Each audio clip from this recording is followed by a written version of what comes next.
out of here. Double down, lug nut. Welcome to the Fo0H Tribe, bitches. Episode 26. Welcome to the Fo0H Tribe Podcast, bitches. Where men can be men. We got a freaking showstopper for you today, whereas we're going to go down heading topic number 4, looking for love, looking for nub. And it's going to be sort of the same process we've gone through with the State of American Men 2023 survey done by Equimundo, talking a little bit about where men are at currently, or at least right around the time when that survey was done in 2023. So, which is with me. I got to be honest with you that in this podcast, he's been a little bit more sassy than he has in previous podcasts, a little bit more barky, things of all that nature. And so, you know, look, I mean, you just got to roll with it. And so I did. So I'm thinking today is a prime day to grab an A&W zero sugar root beer, couple ice cubes, froth it up in the Yeti, slam it back, and just feel satisfied. I'll see you in there. Here we go. No. Does anybody remember that Jane's Addiction song? Stop now and go. I might inject that into the theme song, into the intro song for this one. That's actually a great song. I forgot about how good it was. Welcome back to the Fo0H Tribe Podcast, where, say it with me, men can be men. As we continue on our journey through the State of American Men 2023 report done by Equimundo. I don't know where your ball is. I really don't. And if you're going to be barking at me the whole time, I'm going to lose my mind. You know what I'm going to do? I am going to give you a figure. Equimundo study where men were surveyed in 2023, various different ages. And this report is speaking to the results of that study that was done in the early part of 2023. And today, we are rolling through the topics or the headings and just happen to be on heading topic number 4. Number 4. It's in between 3 and 5. Looking for love. Or, as Buckwheat would say, I was looking for nub. And it goes something like this. Looking for love. Most men seek committed relationships, but many men aren't finding them. So what we'll do is very similar to what we've done before. If it's the first time you're listening to the podcast, I'm going to go through, in this case, there's roughly 5 data points that I think are worth mentioning. And then there's some details, additional footnotes that are connected to the 5 data points. And then I'm going to share some of my personal experience on how I can relate. I believe how I can relate to 1 or 2 of these data points. So get your CSV file, head over to Google Sheets, maybe Excel, and let's download some data. Let's upload it to a freaking CSV file. Let's get dated. Today is the date where we get dated and we're rolling right in. Here's the first one. Data point number 1. 22% of men are either mostly not looking for a relationship or mostly unable to find sexual partners. And I think what's interesting about that data point and knowing what I know about men, well, what do you know about men, Rennick? Well, I'm a man. I'm going to go out on a limb and say that even though this data is representative of the respondents who took of it, I think that a lot of men are looking for a relationship and do find a lot of sexual partners. I could speak for myself and say, in my case, I'm not doing that, but I don't think most men are going to admit that they're not being dogs, right? I think it's easier for them to just say, hey, I'm not doing it, I'm not looking. But I think in reality, it's really a little bit more of the opposite. And it would make sense that 78% of the respondents of that survey are doing that. So I'm kind of reverse engineering this and making an assumption, even though it's not based in any data. It's just based on really what I think. And I think a lot of men are probably a little bit more ashamed at the fact that because of the new world that we live in, a lot of women have gotten a lot more aggressive about partners. And it's almost as if, in my opinion, and this is just my opinion, that the roles that men played in the 70s, 80s, and early 90s of going out and targeting, trying to get as many sexual partners as they can has really kind of changed. And I think it's a lot of it has changed where women are more of the aggressors and men have to push back a little bit, or, you know, there could be problems. I could be wrong, but that's just my personal opinion on data point number one. Data point number two, 13% of 2022 respondents report occasional relationships, but are looking for something more committed. So 87% of the men aren't looking for something committed. That feels more right to me. It's just interesting how you can sort of Rubik's Cube this data. And even yesterday when I was going through it and talking about it, it took me a couple minutes to wrap my mind around what the data isn't saying versus what it is. And I know I'm not interested in a relationship right now, but that doesn't mean that I'm not interested in a relationship later on. And so I think there's a difference between waiting and not waiting. And I'm older enough now with not having sex being my driving force to be patient. So just food for thought there. Insights, my opinions. You don't have to like them. It's totally okay. 43% of men report being in a stable relationship and being mostly satisfied. So 43% of the 2022 men. I would say, again, knowing what I know about men, if you're envisioning this question being asked to you and you know your significant other may read it, you might be compelled to answer this in a way that will satisfy, not only will satisfy your partner. So I actually believe that this number is a lot lower because, like me, I would have said that I was in a stable relationship and somewhat satisfied a couple of years ago. But that was only because I didn't know what I was in. And what I was in was not what I wanted. And so my answers could be certainly, my honest answer would certainly be skewed for sure.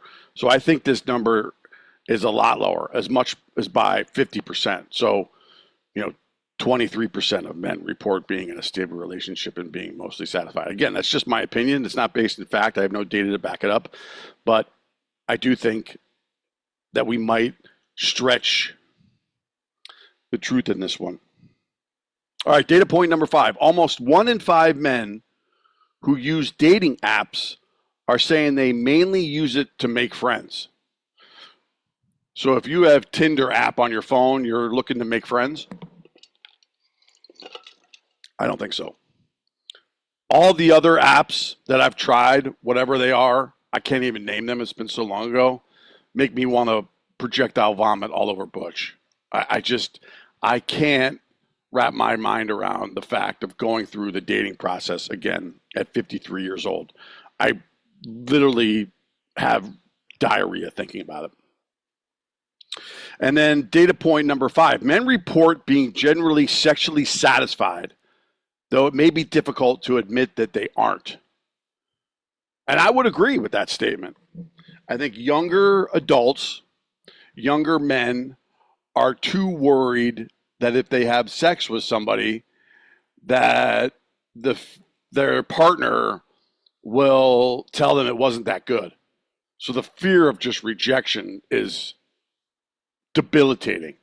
And I think that when you get into a long-term relationship and have been married for a while and have kids and you're in your routine and you're in your wife's routine, whether it be she working, whether she be a stay-at-home mom, reality sets in, and let's face it, there's not a lot of romance. I mean, you're dealing with 3 kids. If you could keep the home fires burning and you can keep the passion going and doing date nights and making your wife feel valued and appreciated and vice versa for your wife, then I think that's a different story. But I would venture to guess that most men aren't in that type of relationship.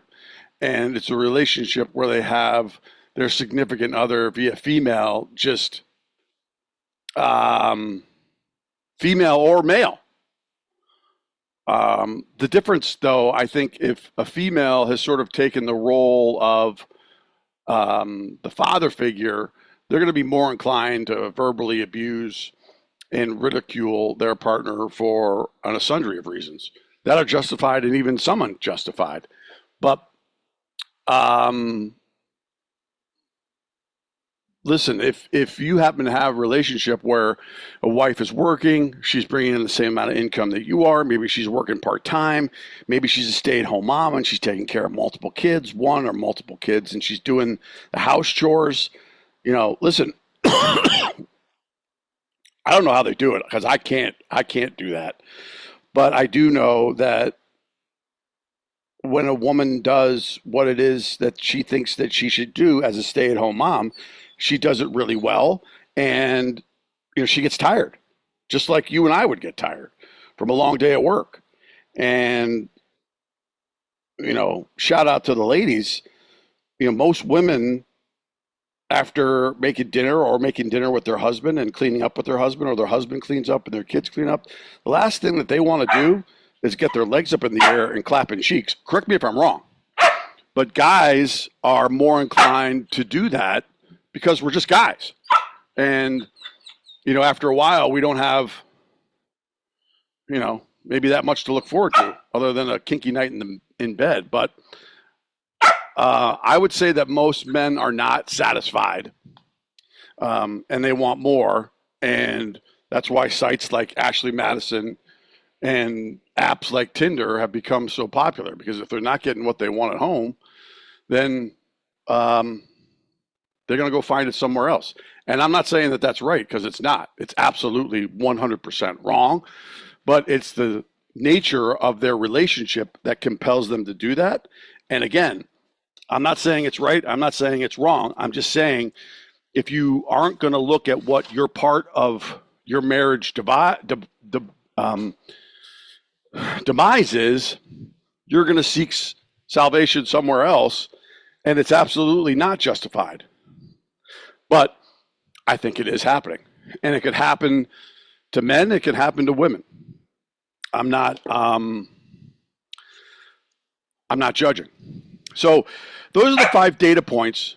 Butch, can you just stop, please? Okay, I'm going to get you this piece of cheese. I recorded this yesterday, and I had to redo it because this guy is barking for 10 minutes while I'm going over topics that I think are pretty important. And as I'm listening to it, I'm frustrated because all I hear him doing is freaking barking. And the fact of the matter is, too, is that he knows that I'm doing something, and like a child, he wants attention. So I'm going to give it to him. So please forgive me. In the process of multitasking and doing this, I'm going to read an additional footnote that was highlighted in this heading, Looking for Love. And it says, and I can't say where this was or what federal agency or what state government put this survey together, but there's quote unquote A general social survey found that 30% of men have had no sex in the previous year. And I'll raise my hand and say, count me in. And I haven't wanted to have sex because when you have sex with a woman, even though, and this is my opinion, even though you may both agree that it's friends with benefits, it makes dynamics, here I am using that word again, it makes relationships that much more complicated because either you do or you don't care. And I also think too that you can't have selfish sex. It just doesn't work that way. But people try. The University of Michigan wrote a study titled Monitoring the Future Survey. And it was done, I think, in the 1999 or 1998. Found a significant drop in sexual partners among young adult men, with abstinence rates rising dramatically, and this says by 2020. Unmarried men are the men most likely to be sexless. You got that. Some of the information in that survey, Monitoring the Future survey, state that they are dubbing this time the sex recession. For one, more men are eventually turning away from partnered sex relationships altogether, retracting to porn and beating off. And I could say I get that. You know, it's easier to rub one out than to have to try to convince and beg for the latter. Hey, Brody. Did you just get up? Holy jumping catfish, kid. It's like almost 1:30. Okay, here's another footnote that's worth mentioning. Some see a silver lining in the decline of partnered sex, the growing rejection of bad sex, and especially the onset of porn and high sexual imaging. You know, the downside of that, after I watched one of the soft white underbelly podcasts with a psychiatrist. She's a female who talks about one of the problems with porn, and I really related to it, which is one of the troubles with porn is that men get this perceived notion of how they base their relationship on how kinky and or how out of control a sexual partner can be. So if a sexual partner is, you know, just open to everything, you know, we're talking sky's the limit, you know, anal, you know, the whole 10 yards, who's completely, you know, into it and out of control, and you're facilitating that sexual behavior, and she's enjoying it and you're enjoying it, that's how men base their relationships when they look at women.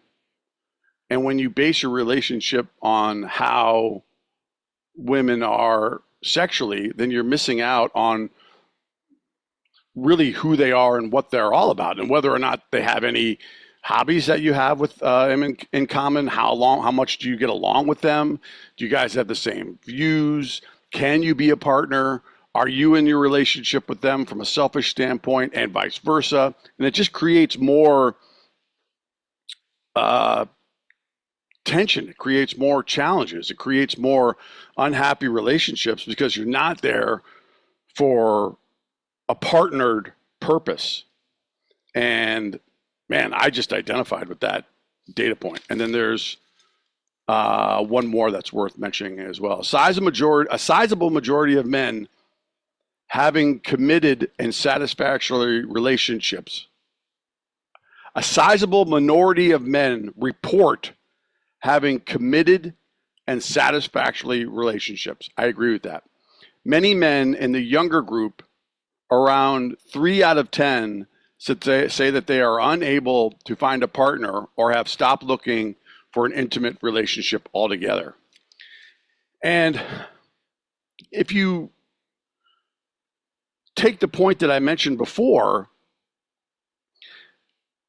if all you know is having a selfish partnership with a person of the opposite sex, how can you have a meaningful relationship with anyone? I mean, you're coming to the table with what you want. She's coming to the table with what she wants, and those may not align. And more importantly, they may not align because you might have to accept that there's certain things that you're going to have to, what's the word? It's not on the tip of my tongue.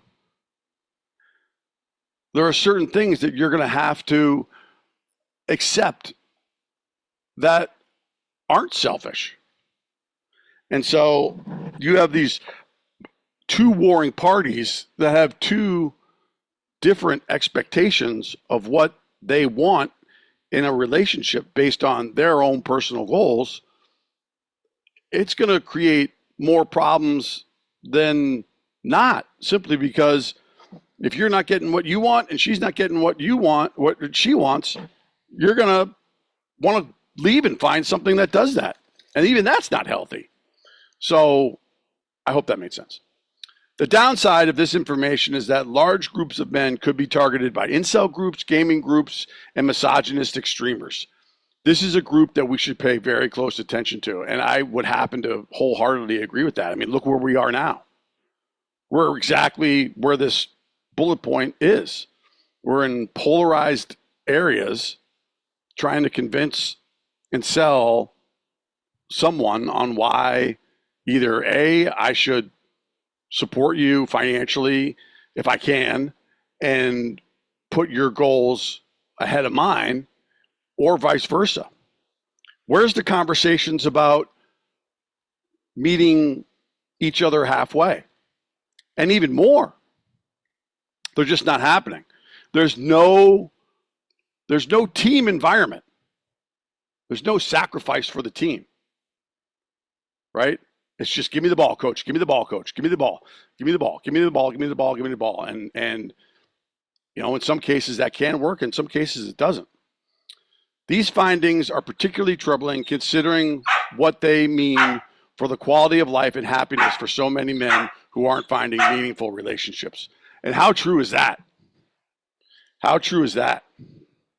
And I am going to define a meaningful relationship, a la a quality of life, the following way. And I won't actually use my own opinion. I'll take one that was already given to me. And it was given to me by, and if there's any women watching this, you're going to know who this person is. I know, hold on, man. Brene Brown has an incredible example of what relationships should be like. And she uses the term, and I heard this term constantly while I was married, was everything's got to be 50-50.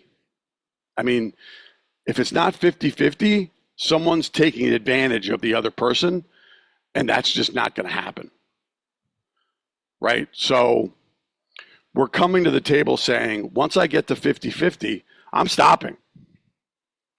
And there's no such thing, and I happen to agree, with a healthy partnership that is based and rooted and grounded in 50-50. Because the reality is even if you agree on the idea of having and trying to balance out responsibilities in a 50-50 way, in the real world, your wife, your significant other, your boyfriend, your girlfriend are going to have tough days, just like you are.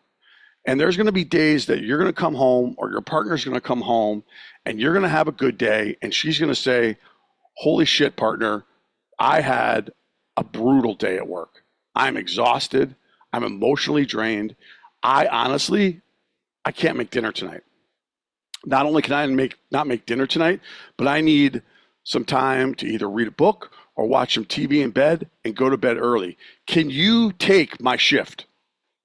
Can you take the 25%, 35% that I'm not able to do today and suck it up for the team and do it for the balance of our relationship?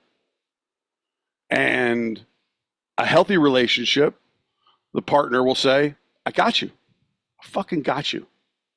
Don't worry about it. I'll make dinner tonight for the kids. I'll clean up and I'll put them all to bed tonight. Why don't you go into bed, pop on, Real Housewives of Orange County or whatever it happens to be, take a Benadryl and call it a night. And now look, I haven't had that before, but I see people who do have that.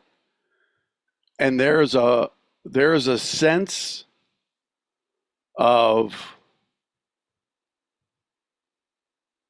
beauty that happens when your partner says, I need your help, and will you help me? As opposed to, that's not what we agreed upon. That's not the 50-50 we spoke about. I had a long day too. I don't want to take your shift. I don't want to even take 10% of your shit. I only take 5%. I'll take the garbage out. Find your ball. And that's not what's that's not what's happening today. Find your ball, please.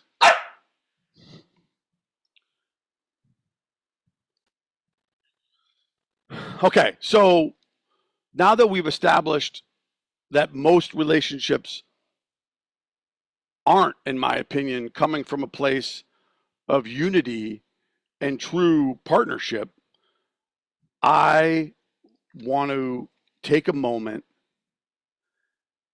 and just discuss, maybe for the next 10 minutes, some personal examples of a couple different bullet points here that you may or may not relate to. And this is why going through this process has been so wonderful for me, is that I've been able to look back just on the data point. 20%, 22% of men are either mostly not looking for a relationship or mostly unable to find sexual partners.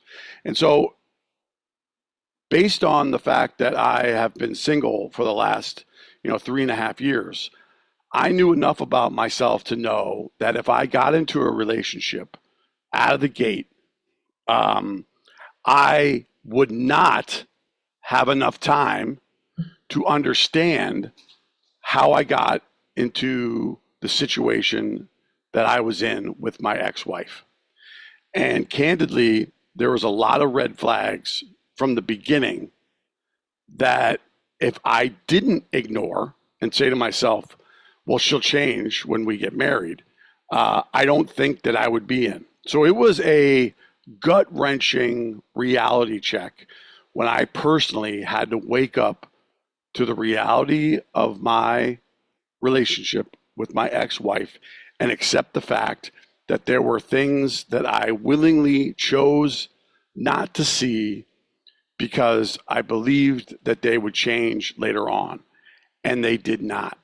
And so because of that, if I acknowledge that that's what I've learned in the last 3.5 years, and let's say it's sort of a trigger for me, how in the hell am I going to recover if I jump back into another relationship right out of the gate? And the reality is that you're not. You jump into a relationship because you don't want to feel how bad you felt while you're recovering, while you're trying to get better, while you're accepting the fact that in your marriage prior to getting divorced, there were red flags that told you along the way what was actually happening, and you just refused to look at them. And I beat myself up a lot because I pride myself on being able to read people really well. Well, not in this case. I was completely 100% hoodwinked, and it affected my self-esteem in a way I can't even tell you, and it hurt really, really bad. And so I want to make sure that when I do get into a relationship, because I know that I will again, I will when the right person presents themselves. I believe that's when I'll be ready. And or I either get introduced by some to a female through one of my friends or close friends or not family members. I'm not doing that anymore. My mom introduced me to my ex-wife, and I should have known out of the gate what I was walking into. But that's a whole nother story for another day. But I have no interest in going out on dating apps and going through that process again. As a matter of fact, that whole process makes me want to, again, projectile vomit all over Butchie. And I could right now just thinking about it. But I do know that there is one particular woman who does not live anywhere near me, who is also going through a similar struggle to the extent that I don't think she has the capacity, nor are we just in the same geographic area that it makes sense to even consider anything like that. But I know enough about her to know that I believe and think that we have way much more in common than I've had in any relationship. And through hard work, we could partner together to be teammates in the relationship world or partner world or committed partner world where we could have a great life. I believe that. But I've chosen not to do that. And I'll say for me, I was never one of those guys who was like the John Holmes or Ron Jeremy or even better for Peter North of the world. And I can't just go out and, selfishly do any of that. It doesn't feel right for me out of the gate. I know some people are different, but for me, I just can't do that. So I would rather just be solo. I'd rather, right, at least for right now, although I am getting really tired of it, just hang and play video games and work on integrating more back into the social setting world, losing some weight, things of that nature, then put it forth the effort of trying to get into a relationship or forcing a relationship on myself because I think that's the right thing for me to do. And I know enough to know that that's not the right thing for me to do right now, so I'm not. And I'm grateful for that. And then it says 13% of men report occasional relationships but are looking for something more committed. And when it comes to being, so let me take a step back. So if I'm not working on the things that I would be working on if I was in a relationship, and that's the other component. You don't have to work through relationship challenges if you're not in them. You can ignore them. And if I don't have my tools to work through the challenging aspects of a relationship so that I can be grounded and have boundaries and, take on more of what our daily responsibilities are for the benefit of our relationship, then I won't be able to feel good about where I am. I'll feel like I'm being, manipulated. And I have a tendency to say, it's fine when it's not fine. I'm really upset about it. So my point is that I know enough to know about why my relationships with my ex-wife didn't work, that I want to work on them so that when I am ready or when the right woman presents themselves, I'll be able to say, now is the time or now isn't the time. And in the meantime, I'll just be single. Butch keeps me busy. He really does. And I'm grateful for it. Because one of the things that I love about Butch, more so than any dog that I've ever owned, is that he is the single most loyal dog I have ever had the pleasure of owning. He loves me so much that he gets jealous when my kids hug me. And that's a problem. But he follows me wherever I go. I go to the bathroom, he sits down, he puts his head on my foot while I'm pooping. I walk outside to go on my truck. He's furious if I don't let him out and come with me. He wants to go with me wherever I go. He wants to be around me wherever I'm around. And thank God I work from home because we're together all day long. And it's absolutely freaking wonderful. And you know what? I needed that. I needed an animal or a person, an animal, to love me unconditionally without being able to talk. But Butchie does talk. He just talks in a different way. And, you know, I need to be the best me, which is not going to be perfect, in order for me to be willing to partner with someone who also understands that there are things that I'll need, just like they'll need, as we venture in our partnership. And I think the magic of it all, is that if I've seen people who share this dynamic, my brother-in-law and his wife, they have such a wonderful, supportive partnership. And it's confirmation for me that it's still out there. And it's confirmation for me that there are women out there who seek that. But if I sniff out someone who's asking me for my bank statement before we go on a date, I'm not going. Marriage is not a selfish endeavor. Although people are inherently selfish and self-centered, and so it's easy to get the simple message contorted. And it all boils down to trust and expectations. If I have expectations of you, 99.9% of the time, I am disappointed, and that's on me.